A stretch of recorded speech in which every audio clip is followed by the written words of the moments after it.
എല്ലാ തിരൂരെത്താനായോ? അടുത്ത സ്റ്റോപ്പാണല്ലേ?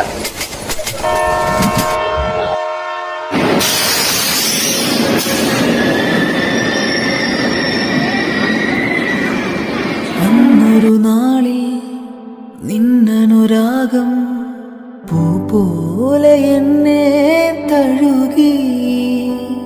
ആ കുളിരിൽ ഞാൻ ഒരു രാക്കിളിയായി അറിയാതെ സ്വപ്നം കണ്ടു. മിഴികൾ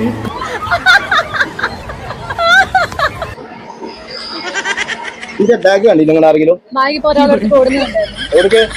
അറിയില്ല, അങ്ങോട്ടൊക്കെ ഓടി.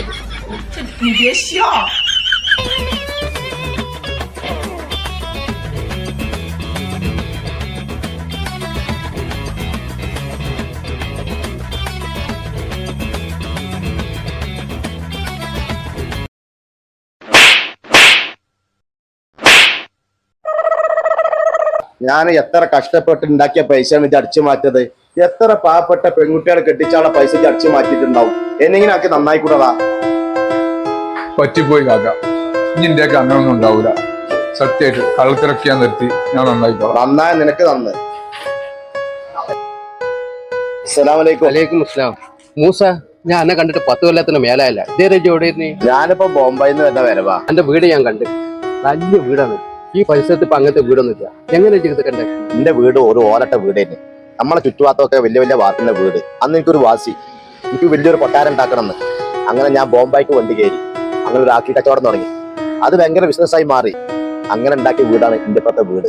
എന്റെ മുറ്റത്തെ കല്ലുണ്ടല്ലോ, പ്രത്യേക ഭംഗിയാണ് കാണാൻ. ആ കല്ല് ചോടുന്ന് വാങ്ങി. ആ കല്ലിന്റെ പേരാണ് ബാംഗ്ലൂർ സ്റ്റോണ്.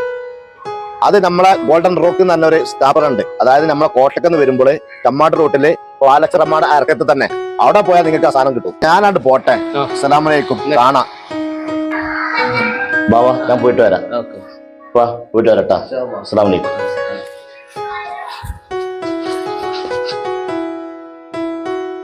വീടിന്റെ മുറ്റത്ത് വിരിക്കാനേ എന്തെല്ലാം കല്ലുകളുണ്ട്. നിലത്ത് ഇരിക്കാനാണ് ബാംഗ്ലൂർ സ്റ്റോൺ ഉണ്ട്, കടപ്പുണ്ട്, താണ്ടൂരുണ്ട്. അതുപോലെ ചുമരിലോട്ടാണെങ്കിൽ ഇതുപോലെ ക്ലാഡിംഗ് സ്റ്റോൺസ് ഉണ്ട്. പിന്നെ അലങ്കരിക്കാനായിട്ട് തൂണുകളും ബെഞ്ചുകളും എല്ലാം ഇവിടെ അവൈലബിൾ ആണ്.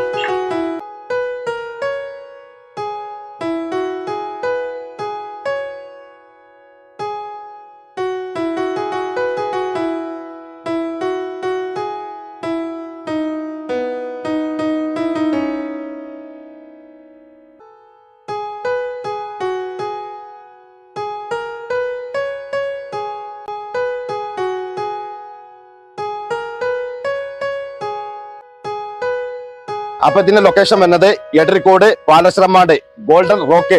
ഇവരുമായി കോൺടാക്ട് ചെയ്യുന്ന നമ്പർ ഞാൻ അതിൽ കൊടുക്കുന്നുണ്ട്.